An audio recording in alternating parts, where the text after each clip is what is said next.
Dito lang.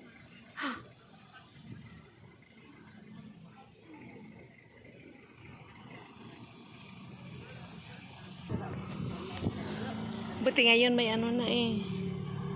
May puno na. Wala pa lang malakad doon sa likod. Ana, sarado na?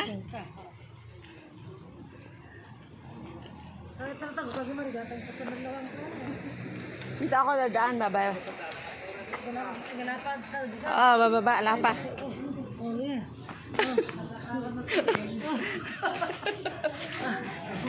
Palakaran na senyor.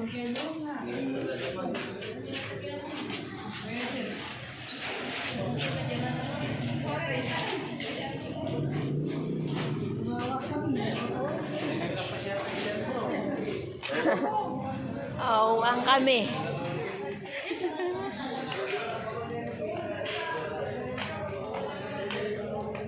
Hi.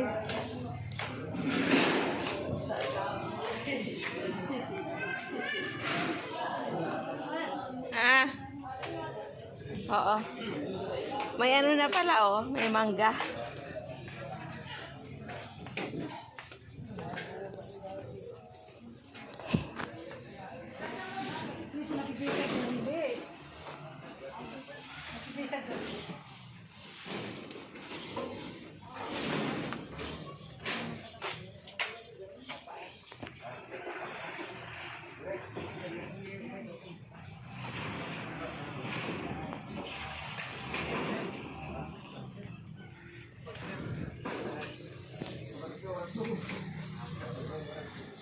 Buti nga.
The streets of Kabagan Bible Church, sa ating guests, sa lahat ng members, good afternoon po. Present today. Welcome to the 26th anniversary celebration of Kabagan Bible Community Church, Ilagan Church. What a wonderful privilege it is to gather together as one family under God's love and grace. Today, we celebrate the 26 years of faith, service, and God's faithfulness of our church. We celebrate the many lives that have been touched, the souls that have been saved, and the hearts that have been transformed through the ministry of CBCC Ilagan. We also give thanks to God for His continuous guidance, provision, and protection through every season. As we look back on these years, we are reminded that God has been faithful, and His plan for our church continues to unfold. This year's theme is Living for the Gospel, a life worth living for. A theme that reminds us that our lives are not our own, but we belong to Christ. And we are called to live for His purpose, His mission, and His glory. Today we are honored to have a special guest who will share God's message and inspire us to live out this theme in our daily life. But before we begin, let us start this celebration with a heart of worship and gratitude to our Lord.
ni Pablo kay Timoteo na huwag kaming mahihiya na magpatotoo sa magandang balita para kay Jesus, para sa Panginoon. At inanayuhan naman ng Romans 1:17 na huwag ikahiya ang magandang balita dahil ito'y nakapagbibigay ng nakapag-aalis ng kasalanan sa bawat kapatawaran sa bawat sasampalataya sa ating Panginoon. Lord, mamuhay nawa kami na ayon sa iyong kagustuhan. Nawa kami lalapit sa iyo araw-araw. Manalangin upang lalong lumalakas ang aming pananampalataya. Gamitin namin ang iyong salita na mag-lead sa amin araw-araw. At yung mga kasama, kailangan din namin ang aming mga kasamahan, Panginoon, upang sila rin ay mag-guide sa amin, Panginoon. Makapagpalakas para sa amin sa araw-araw na aming pamumuhay. Maraming salamat, Panginoon, sa bawat isa na nandito upang makigalak sa anibersaryo nito. Ikaw ang aming pinataas sa aming buhay. Sa iyo ang papuri. Ito ang mayong dalangin sa pangalan ni Jesus. Amen.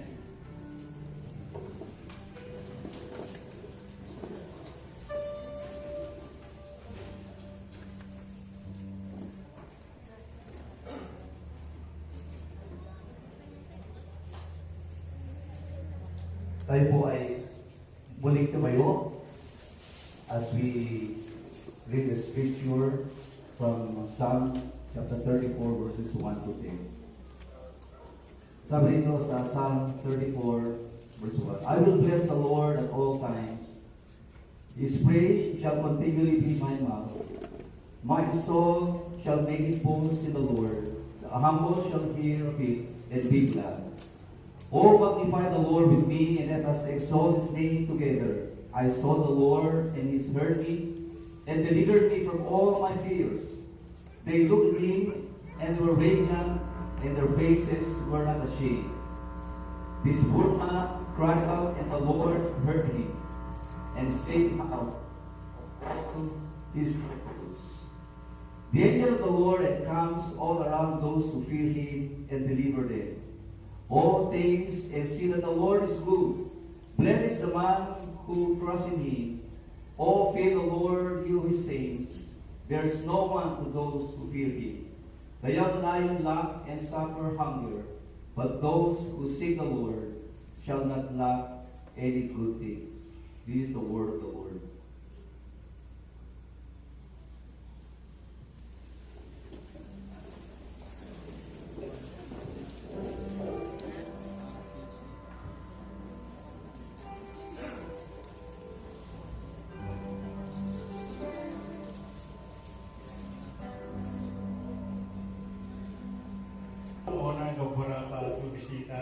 Iba po kami yabo. Simula tayo sa downstream, usually norte. Welcome kami aming impastors sa northern district.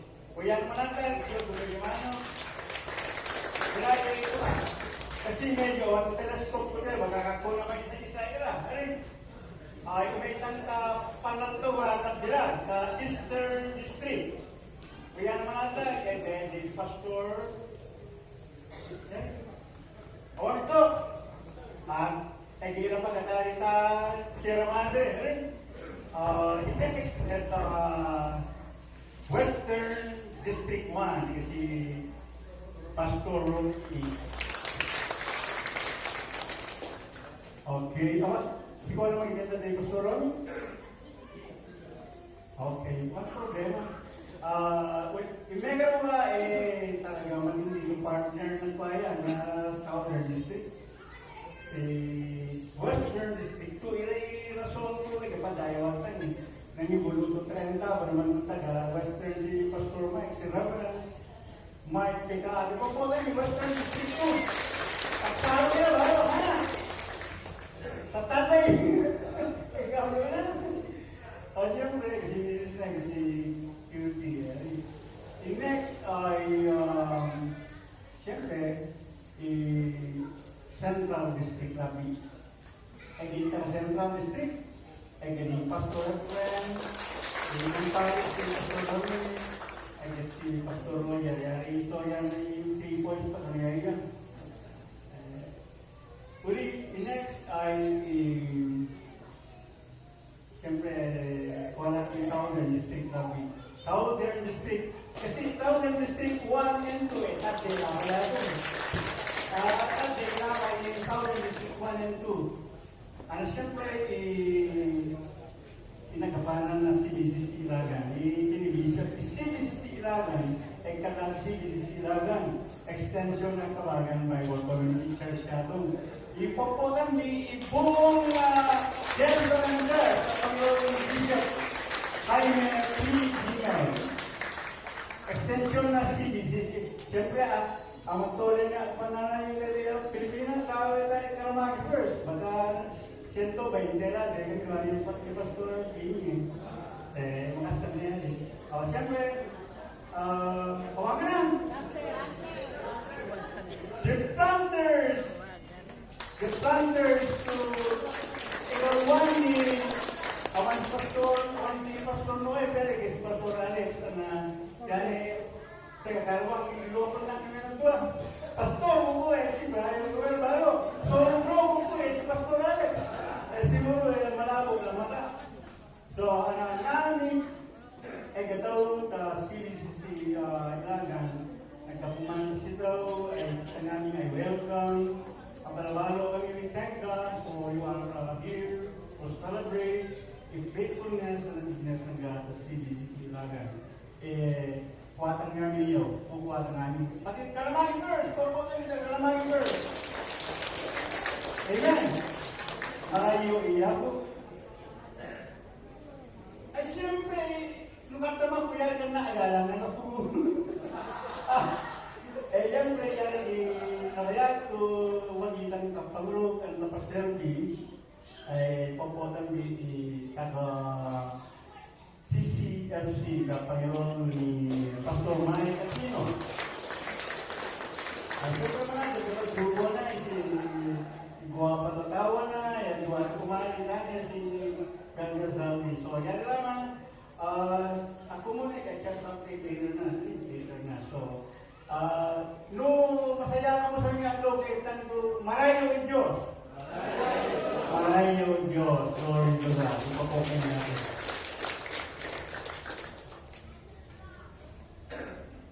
Thank you, Pastor Bert. Our pastor in CBCC Ilagan for the warm welcome.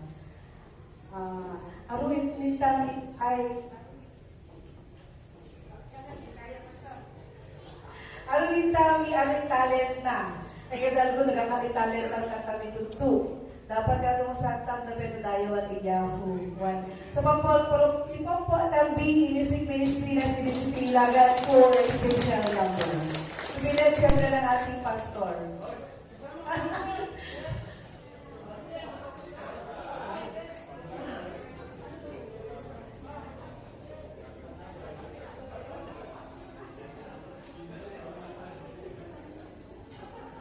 Kayo na lang.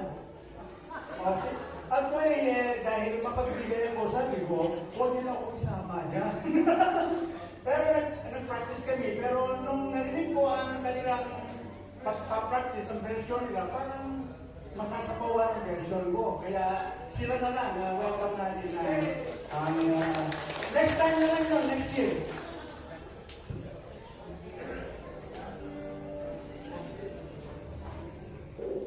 Thank you so much for that wonderful display of God's gift. And it's best to give it back to Jesus by singing some of praises. And very talented po talaga sila. Natataman nagatras si Pastor.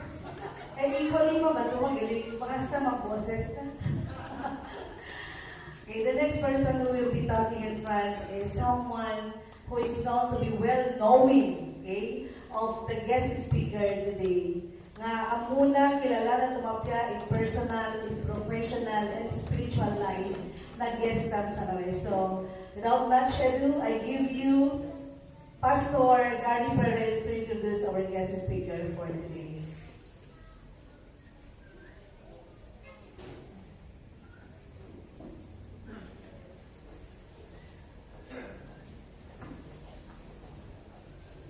Isang mapagpalang hapon po sa ating lahat.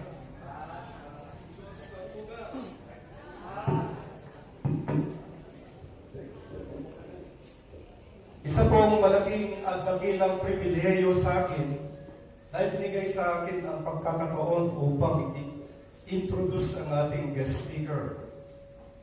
Ayan ang makandang mo ta guest speaker tam yaya iyama na intero si BCC. Amen? Akala na extension na na si BCC lagan. Ikonsintang adeta tuputupag ng mundo. Nuay ka si BCC yayayama na. May kadua ito pakandang mo tanisa ay Bible translator yaya. Akan to Bible translator from English to Ibalag. Nuay Bible translator from Hebrew to Ibalag. Ikaw po tang ilang ilang sa pagpodela. At ang may katanong, ito pakandang mo tanisa ay malalaki ay to disciple maker. Ngaming lahat po ng magigiting nating pastors ay nagdaan po sa kanyang kamay. Siya po ang nagturo sa amin kung paano maging mabuting pastor. Mga kapatid at mga kaibigan, ang CBCC ay blessed po to have with us the very life of our very own bishop, no other than Bishop Reverend Jaime P. Higam. Ito po sa pinag-iwan.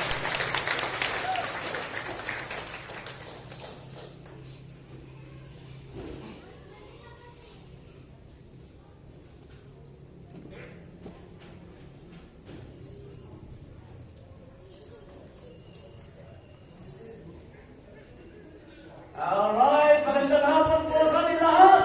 Palakpakan po natin ang ating Panginoon. Lumas pa na kasta. Let's go out there and pick up their Lord. Lahat po tayo pumalakpak sa ating Panginoon. Yung palakpakan po natin yung pakilang Diyos natin. Yung mapagpahan ng Diyos natin. Ang Diyos natin na hari. Ay pa, nagkaso kami sa Masipi. Galing po kami sa Masipi dahil meron din pong anniversary celebration doon. Eh, siyempre, i-churches tam, lewala bundo. Kasi ang nais po namin ay ikalat ang tinatawag po natin na biblical holiness. Sapagkat ang dahil sa kasalanan, ang tao ay nawalay sa Diyos at siguradong mapapahamak ang kanilang kaluluwa, magpupulit sa dagat-dagat ang apoy. At ang gusto po natin ay mabigyan ng kalunasan ang espiritual na problema ng mga tao. Kanya po, halos every week, Sunday, Saturday, nandun ako sa church sa anniversary celebration. Ang tawag na po sa akin ngayon, anniversary pastor. Anniversary pastor. Samuel. Yun. Kundi lang sana nagkasala si Adan at si Eva. Kanina nag-usap-usap kami, bakit tinanggal yan kawayan na rin na linggo. Kasi iniraw. Pagkatapos, tapos kausapan namin, sabi ko, sabi nyo, si Adan at si Eva, ay nagkasal, adalin lang. Dahil dito sa tusong ahas, ay nilinlang si Adan at si Eva. Kaya, pumasok ang kasalanan sa sanlibutan. Sabi ko, kung nataon lang na si Adan at si Eva ay inchik, wala sanang kasalanan, wala sana tayong problema, hindi natin sana kailangan ang charge dito. Alam nyo, ano bang ginawa ng ahas? Panlin lang kay Adan at kay Eva.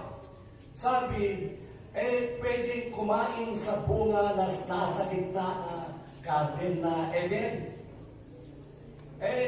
Ito naman si Adan, si Eva, uto-uto, kinain.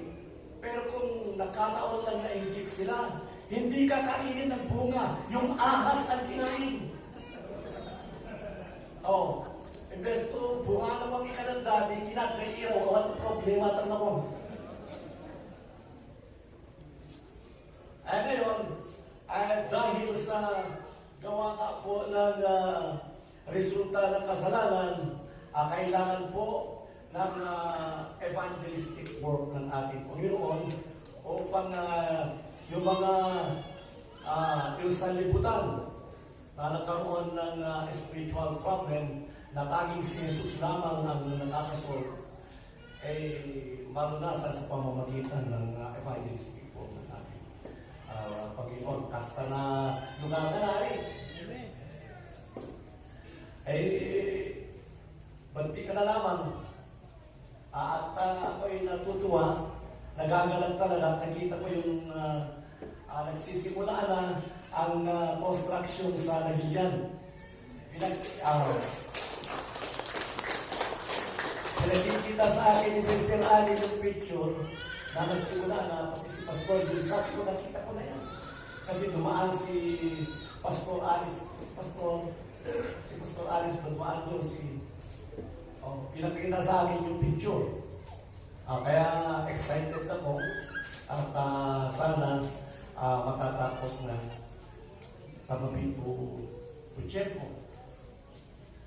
Yung mawala yung tali ko, pag ginaka mo na natin, tawag magpakang. Okay. Tayo po'y tumayo. At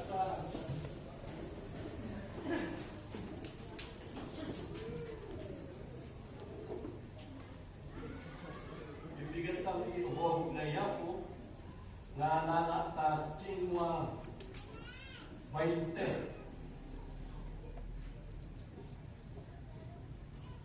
Okay. Simulan natin sa 17.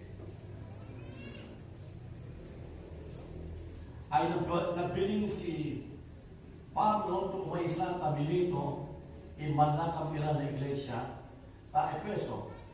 Turing na simita nila kung nakapinalapa nila ang mundo kung na si nalipatole ta di kaya bulu-bulu kung di ka mo nabego po ta agaw nagkatag tuye ta probinsya na Asia.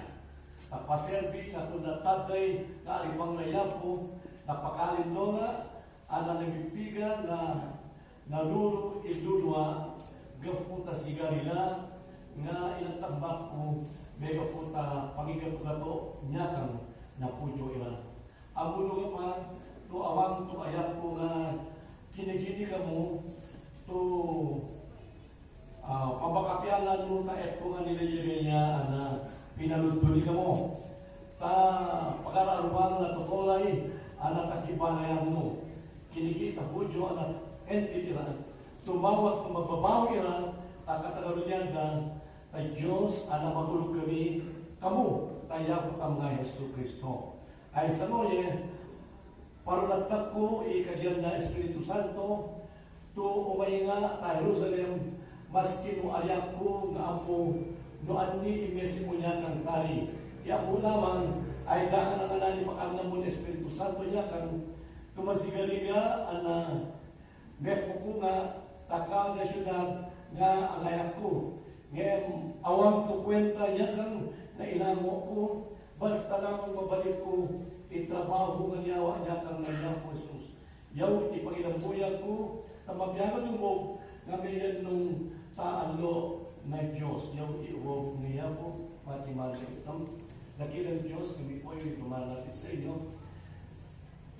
Tinataas po namin itong inyong mensahe mula sa langit.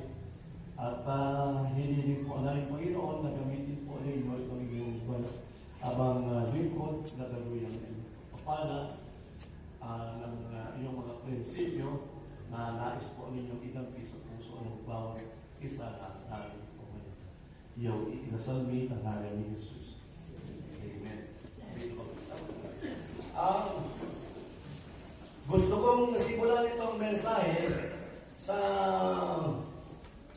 pag-recognize sa presensya po ni Pastor Joel Abelian at ang kanyang butiling may bahay sa po ng mga taga San Nicolas at Pilitan. Nasaan po sila?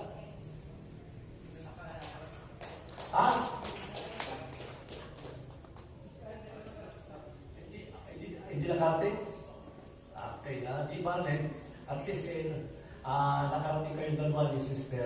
Kaya kami po yung tunay na nagagalan at alam po namin na gagamitin po kayo ng Panginoon dito sa lugar. Finally, ang dami po pa nating hindi natapos na assignment dito. Pagkatapos ng San Nicolas at Kapilitan, ang direction ng Panginoon sa inyo, punta ka muna sa Tugigaraw. Pagkatapos, balik sa Kabagan at bumalik dito at tatapusin natin kung anong sinimulan natin dito para sa kalwahatian ng ating dakilang Panginoon. Amen. So, yan po.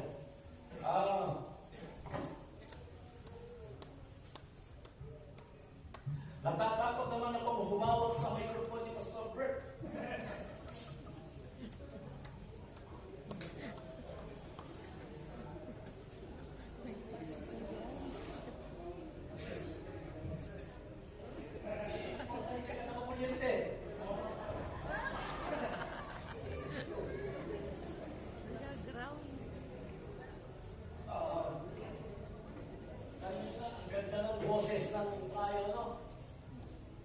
Tayo pa lang yun. Di lalo na kung umakyat si Pastor Bert, hindi na bumaba.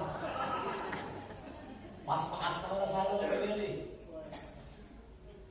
So ito pong napili ng hindi actually si Pastor Bert umili ng ng tema natin.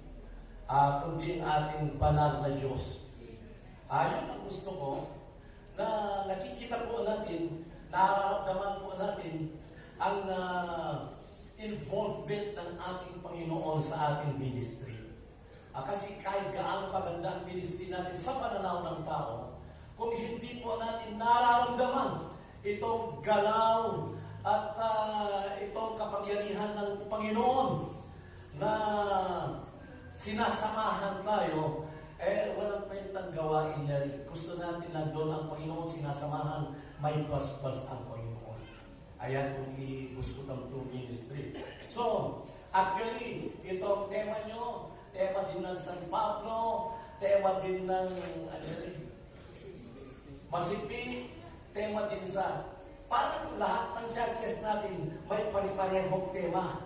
Iisa lamang po kasi ang nais ng ating Panginoon ay bigyan ng malaking halaga ang paghahayag ng Ebanghelyo. Palakpakan na po natin natin Panginoon.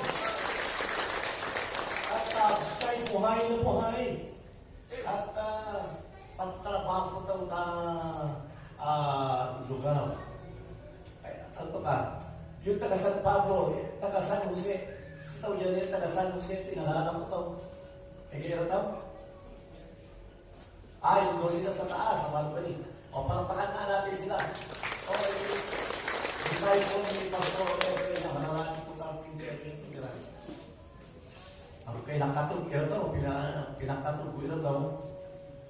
Kasi kailangan matapos natin ang dapat natin tapusin. Sa mga anitang umaytari, Bishop, sa mga Lunes, dapat maaga kayo.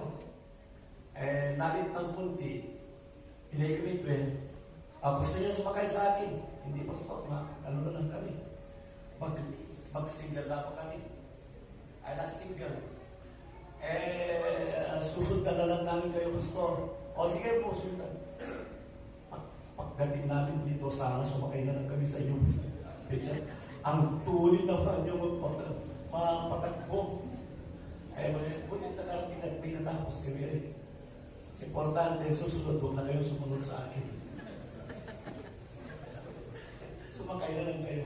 Kasi hindi mabilis, hindi mapakarela. Ngayon,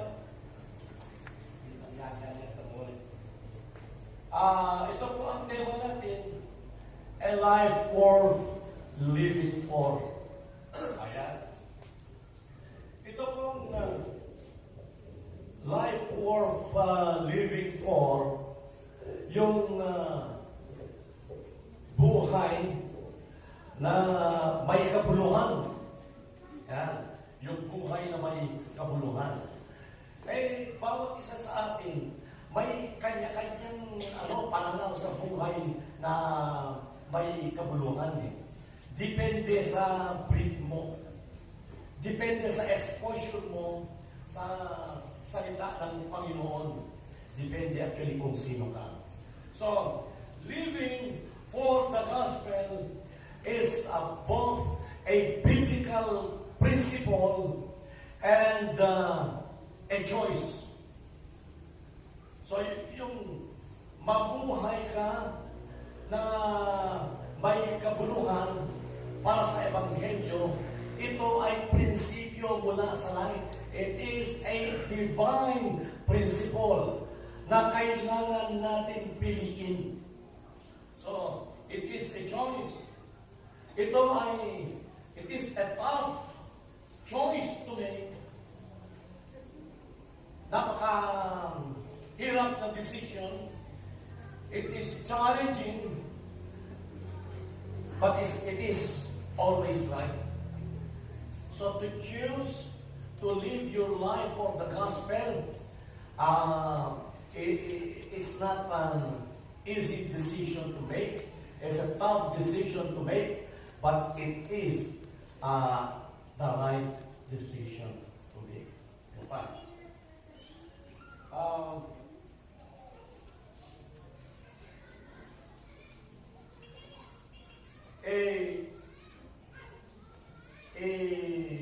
yung decision kasi napaka-challenging talaga. Ay makastakigin, mahirap gawin. Yan, ibibigay mo ang buhay mo para sa Ebanghelyo. Sasabihin natin yan kung wala pang kanibal ito ang Ebanghelyo. Yan sa nauno, medyo tinatawag ka ng alok ng mundo, medyo mag-isip ka. So, ito, kita siya to decision to make. Ganito po ito. Lusin ka, how we see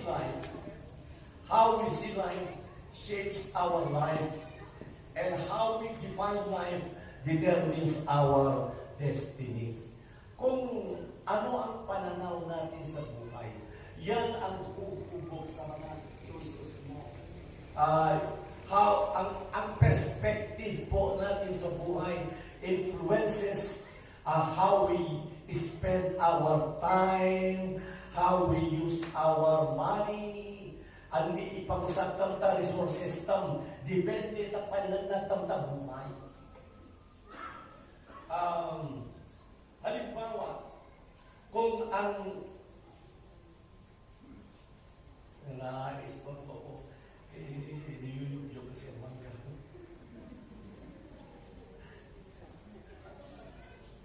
Okay. Importante na yan ang mangga. Ako punaran na rin. Okay.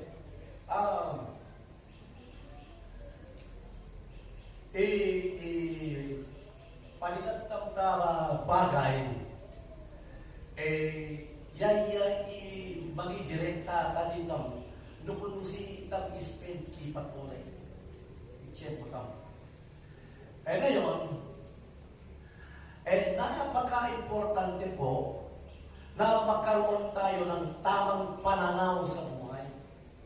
Para meron po tayong tamang decision kung paano natin spend ang ating buhay. Sapagkat dumaraan tayo sa buhay nito, bitang lamang, bitang ka naman talibag, awag na na.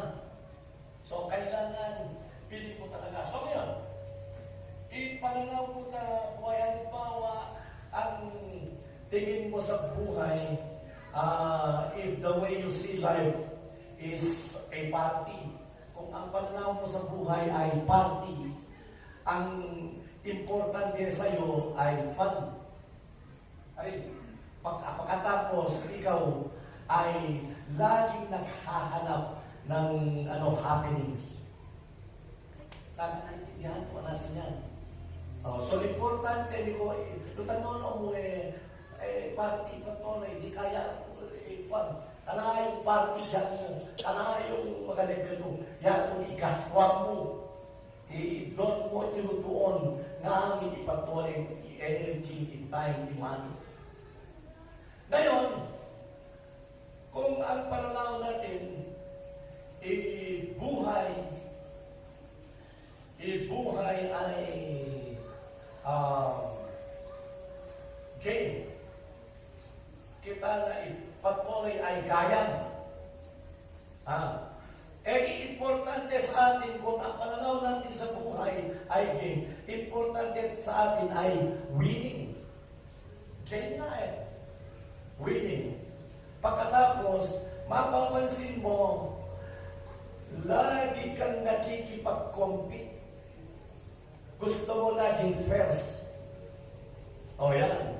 Sa lahat ng bagay, gusto mo number 1 ka lagi. Kasi ang pananaw mo sa buhay ay competition on game. Ngayon, kung ang pananaw mo sa buhay ay pananaw ng Diyos, ang buhay ay patungkol sa Diyos. Ang importante sa iyo, lagi, ay yung nakakalak ang Diyos sa buhay mo.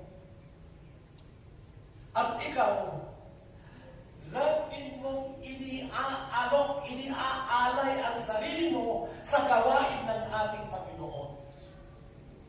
No in life ay patungkol sa Diyos. Sa katuruan ng Biblia, life is not about us. It is all about God. Buhay. Itong mga disipulo ni Jesus, nung tinawag ng ating Panginoon sila upang sumunod sa Kanya, mangaral ng Ebanghelyo, iniwan nila ang kanilang business. Actually, ito yung pananaw kasi natin, yung trabaho nila, basta yung pagkain na kung subsistence, hindi, business nila ito. Buhay nila ito. Iniwan nila ang kanilang business. Iniwan nila kanilang mga kaibigan. Alam nila na kapag sumunod sa ating Panginoon, ang tatahakin nilang landas ay hindi magiging madali. Pagka sumunod ka sa Panginoon, ang buhay ay hindi po madali. Agad to mapalit. Ang Buddha,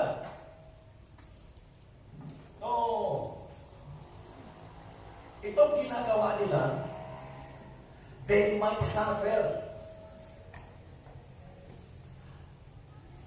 Maaaring mapapahamak sila sa pagsunod sa Panginoon.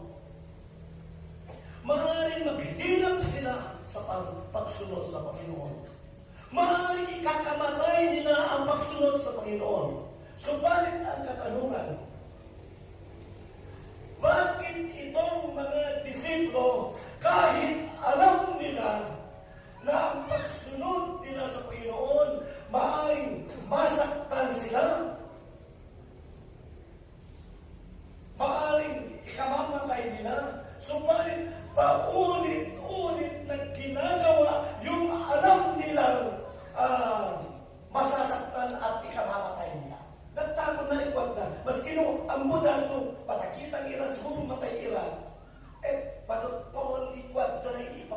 pamilya ko. At actually, marami sa kanila,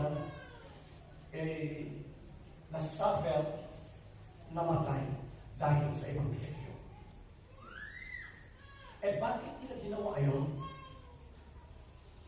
Yung kung piliin natin na mabuhay tayo sa Ebanghelyo, mahirap gawin yan sapagkat number one, it runs counter to the flow of our flow. Kontra sa flow ng dugo ng tao yan eh. Yung normal sa tao, pagkatapos mo mag-aral, mag-take ka ng board exam. Pagkatapos mo mag-take ng board exam, ay magtrabaho at magkaroon ng maraming pera. Yan ay normal sa tao. Pero yung pagkatapos mong mag-aral, pagkatapos ibibigay mo ang sarili mo sa kawalan ng Panginoon, hindi po yan normal sa mundo. Kanto normal. Yung mga friends mo, kukutsain ka. Yung hindi nakakilala sa Panginoon, lalaitin ka. Yung awan to kaugnayan sa Panginoon, pagtatawanan yung decision mo. Isang malaking kamangmangan sa pananaw nila. No, sikaw magtolay para sa Ebanghelyo. Kasi, pero yung magtolay tapwa, ibang pananaw ng tao o hindi nakakilala sa Panginoon. Itawag dito, it is counterculture. Kontra sa kultura ng tao. Subukan mo nga yung anak mo ay Christian o ikaw ay pastor, mamasyal ka, halimbawa, binata ka, umakyat ka ng ligaw sa isang dalaga, ikaw ay pastor, tignan mo kung pansinin mo, itatanong ng mga magulang ng dalaga. Alam nyo naman anong itatanong? Aninin na ba rin na yan? Anong natapos niyan? Ihanap buhay na ito o nawa. Itatanong yan para alam nila kung respetuhin ka nila o hindi. If nabibigay ka doon at trabaho na dati ko for them, gano'n yan. Kung nakikita katotohanan, kanya ko yung pag-design. Okay lang sa inyo, introduction ko pa lang ito eh. Kung bisita pa yun. Pabigyan ko na lamang pilit ang ito points na rin. Kapag anong pilit ko. Paminsan-minsan lang kasi ito. Dapat eh. Kanayin. Okay. Yung ay nakuhan namin sa paribol. Kasi may paribol kami eh. Yan elementary. Si Thomas. Si Doubting Thomas. Yun wali Anses. Sabi niya, hindi ni Thomas, nagsusumbong sa akin. Itong si Anses Bishop, hindi siya pumapasok sa patrol. Wala. Nandun sa parade. Na parade yan eh. Parade na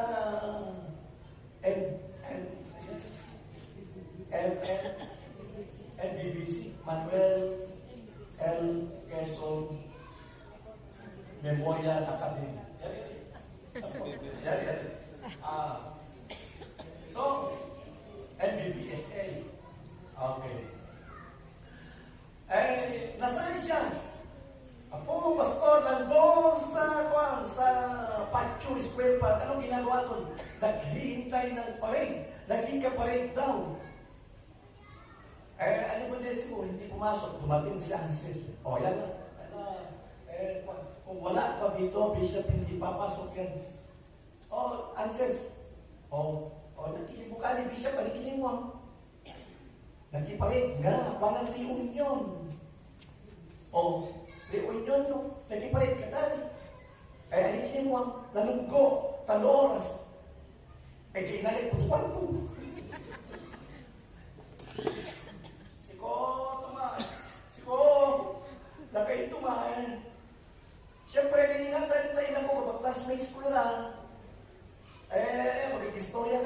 classmates ko pa, ambo ka na yan. Siguro ka na magatindi, ambo kaya, kamula, kampong bilang mo. Ambo ka na yan, sis, reunion. Yung tatas mo, alam ka, natumukha mo na, nabi ka na laki. Alam, kamu ka pa ng liko rin. Kasi, yung maligalihan pa, umaasa nga lang kapag ng liko, yung liko ka pa, pasipasing ng kwarto na. Kung narilaya, sis. O, ano yung pinapala mo tayo, pinapala ka. Pinainalit ko. Silang dalawa, magkaiba ng pananaw sa buhay. Si Anses, importante sa kanya, yung friends na. Si Tuma, importante, kumita. Kaya, pagka ang tao, importante sa kanya, kumita. Lagi may calculator yan. Kwenta yan. So, tayo mga Christian na tayo eh. Ang prinsipyo ginagalawan natin ay prinsipyo ng langit eh. Amen? O dahil na yan po ginagalawan natin, pinili natin na mamuhay ayon sa prinsipyo ng mundo, di ang gagawin natin iyawa at ipatuloy ang gospel. Amen?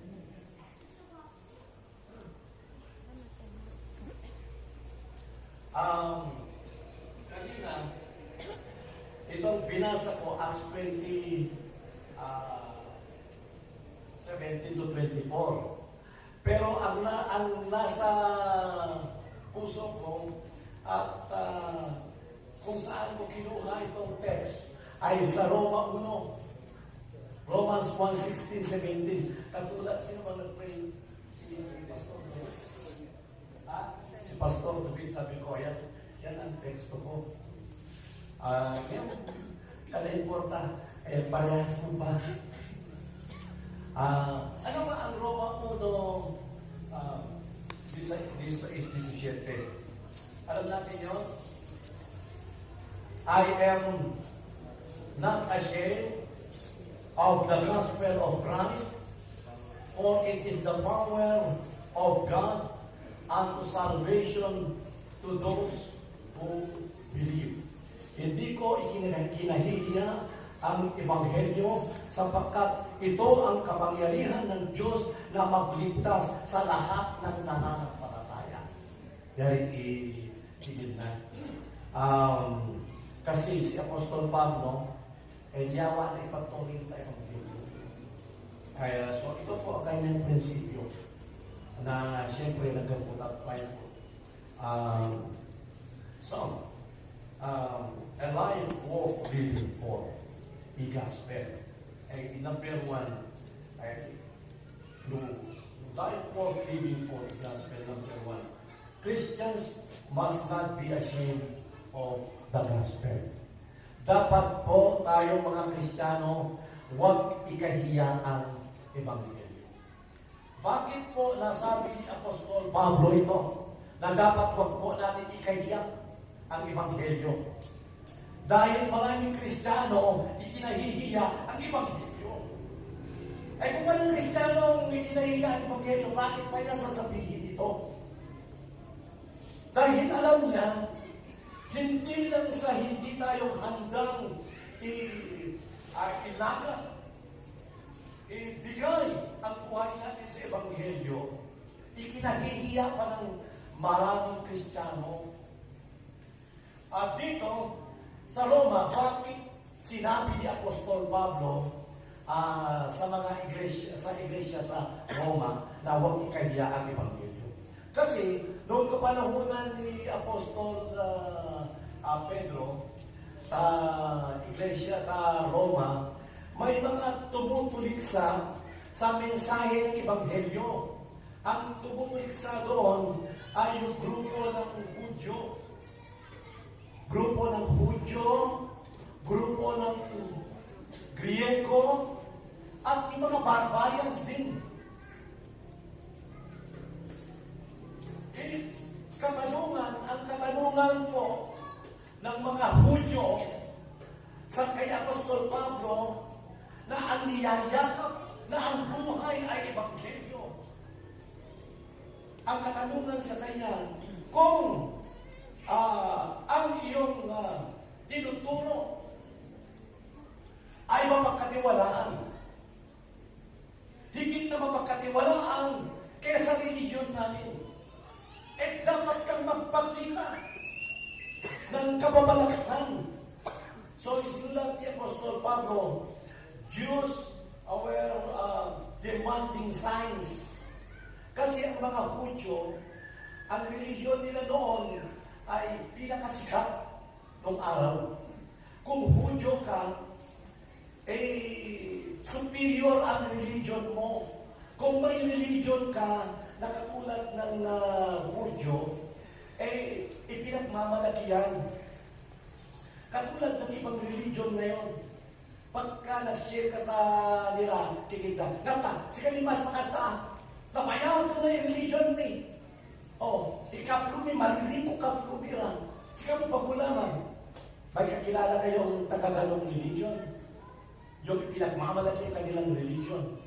Ito naman, mga Griego, ang kanilang pinagmamalaki ay yung karunungan nila.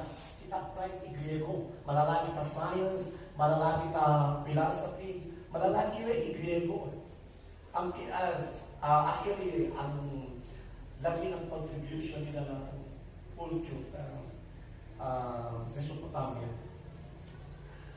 Somewhere, Griego, ang katanungan nila ay pagtiwala lang kami sa inihahayag mong kaligtasan o ebanghelyo.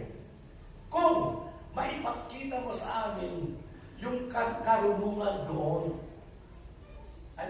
Pero ba tayong na-encounter ng mga tao na kapag inihayag natin ang ebanghelyo, nagkafukat ay yupi.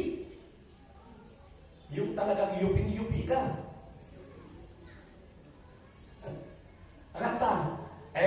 Abogado ka. Antikong. Kurgot niya ay mas karuni. Bright akapulumira. Nakakahanap sila ng wisdom. So, ang pinagmamalaki ng Griego, yung kanilang karunungan. Ngayon naman, ang mga barbarians, mga barbarian, walang interest sa religion, walang interest sa karunungan. Ang interest lang nila, yung pakinabang. Pakinabang nila, kikipo, makanya to. Yan yung barbarian. So, nung may panleva, sabihin mo, kasi itong gospel, gusto kong ibahagi sa'yo. Itatanong sa'yo ng mga barbarians, bakit mabubusog pa sa gospel mo na yan? Yan yung katanungan da. Kaya tayo, yung mahihina ang loob na Kristiyano, kinahihiya ang gospel. Subalit, ang kasagutan ni Apostol Pablo sa mga taong pinagmamalaki ang religion, sa mga taong pinagmamalaki ang karunungan, ang kasagutan ni Apostol Pablo, wala akong religion, wala akong karunungan. Ang tanging meron sa akin ay ebanghelyo. Awan to religion, to kikikunin ka mo. Awan to kabray, to yari, di ka mo. Ang ipinagmamalaki ko na meron sa akin ay ebanghelyo ni Kristo.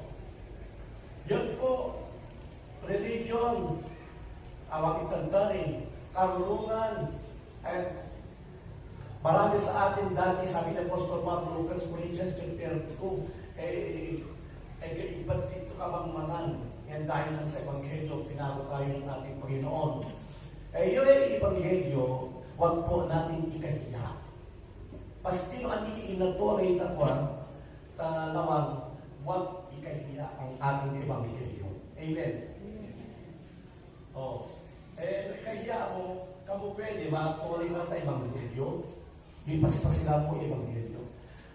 Natay siyama, iyama, natay ka age to 57. Iyama. Yan ay ito hospital, natay. Yan makabida pa ka. Ay nakakapagsalita pa. Sabi niya, paulit-ulit, mahirap na kami, walang ipapamana sa amin. walang ibang ibinilin sa amin. Sabi niya, wag niyong ikahiya ang ebanghelyo. Huwag niyong ikahiya ang ebanghelyo. Ihayag ang ebanghelyo. Ihayag ang mensahe ng krus ng Kalbaryo. Huwag ikahiya ang ebanghelyo. Paulit-ulit niyang sinabi ng ilang oras pagkatapos. Ang pumanaw na ang amin. Pagmamato. Na walang ibang bilin sa amin. Huwag ikahiya ang ebanghelyo. Kaya, di po namin di pa ipatuloy nila ebanghelyo. Ako, kapatid kong tatlo, pati mga bayan ko, lahat kami nagpapastor ng iglesia. Ito po ang buhay namin.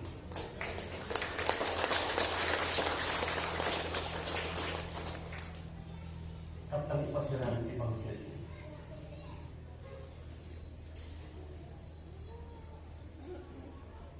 Itatag ang ebanghelyo.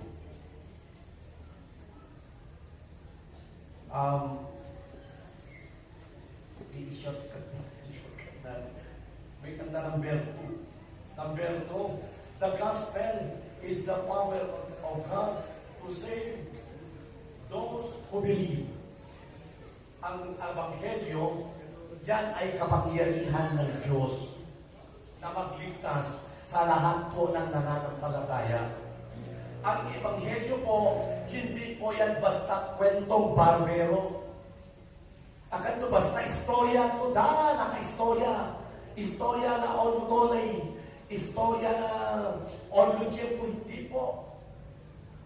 Ang ebanghelyo po ay kapangyarihan ng Diyos na magligtas sa lahat po ng nananampalataya kay Kristo.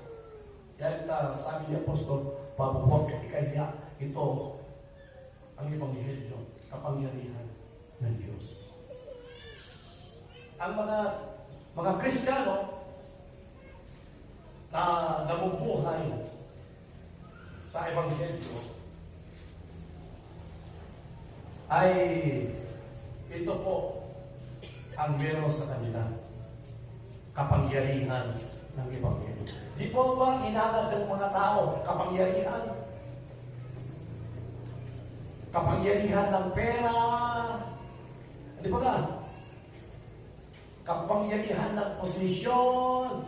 Kaya nga doon sa amin, inom mo itajim, ang daming tarpirin. Pumasa sa bar, pumasa sa board, pumasa ang dami. Kasi pinagmamalaki nila, nakapong na kulong na ifuda. Nakapong ikapangyarihan na. Yon po ang pinagmamalaki nila. Kapangyarihan. Yan lang ta kaya na to ni kapangyarihan tano ay kakwarto niya makapangyarihan or for kaya ang uyang pa. Yan sitang ang meron po sa atin kapangyarihan ng ebanghelyo. Dito sa mundo, walang ibang kapangyarihan ang makapagliligtas sa isang tao na walay sa Diyos. Awat yung talakwang, yan kapangyarihan ng reliyon, kanabaligtas ito ay kapangyarihan ng pera, kanabaligtas na ito ay kapangyarihan ng edukasyon, kanabaligtas ito ay tanging ang kapangyarihan ng ebanghelyo makapagliligtas sa isang tao na walay sa Diyos dahil sa kasalanan. Kaya po,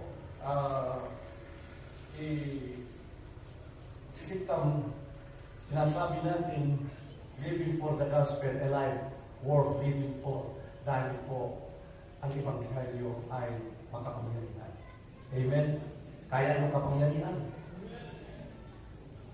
Amen. Yan, kapangyarihan, nandun po, nananahan sa ebanghelyo. At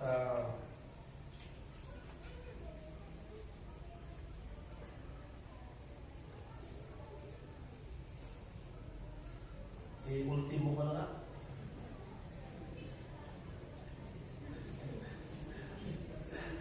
Dumuduma ka kita tatulyakan na.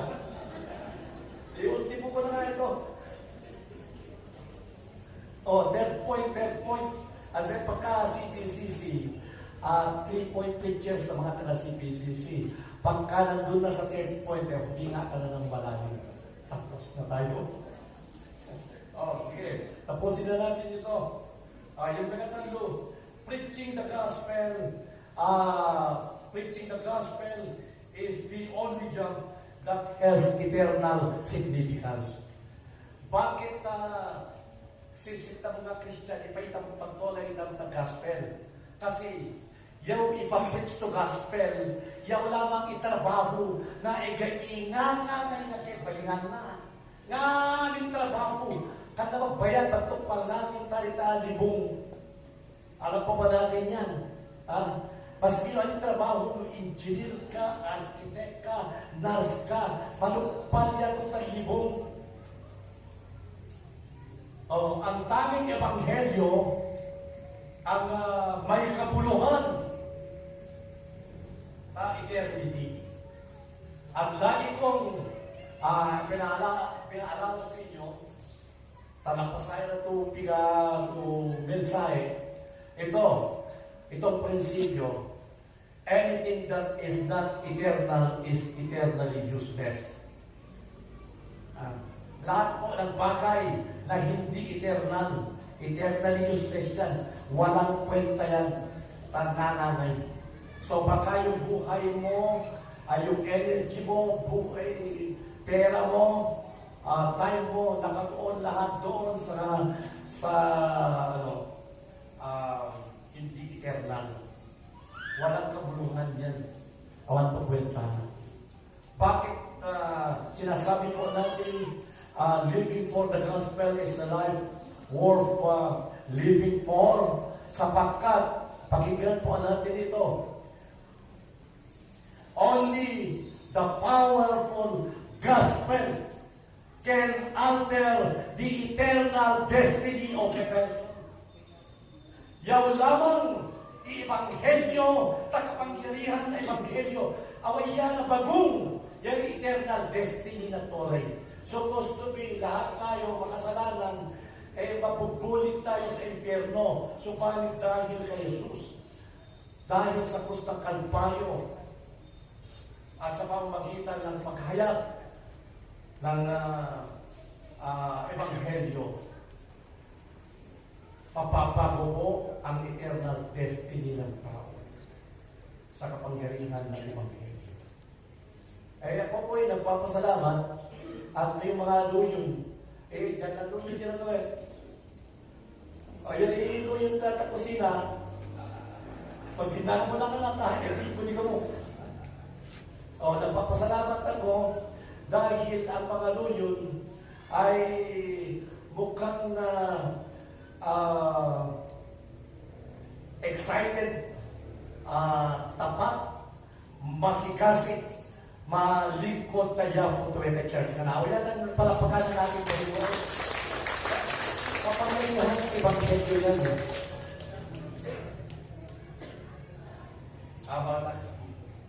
Thank you. Thank you para trabaho ng gospel. So ito, di pa itong ipatuloy ng tao ta ebanghelyo. Mega po na ang tanging ebanghelyo. Itong ebanghelyo po, it spells the difference between heaven and hell. Ang ebanghelyo po is a matter of life and death. Kaya po natin ibinibigay ang buhay natin sa trabaho ng ebanghelyo. Kaya ito ka, gagamiton. Yan yung kaflug ni kamo. Meron po hindi pa ibig patuloy sa ebanghelyo.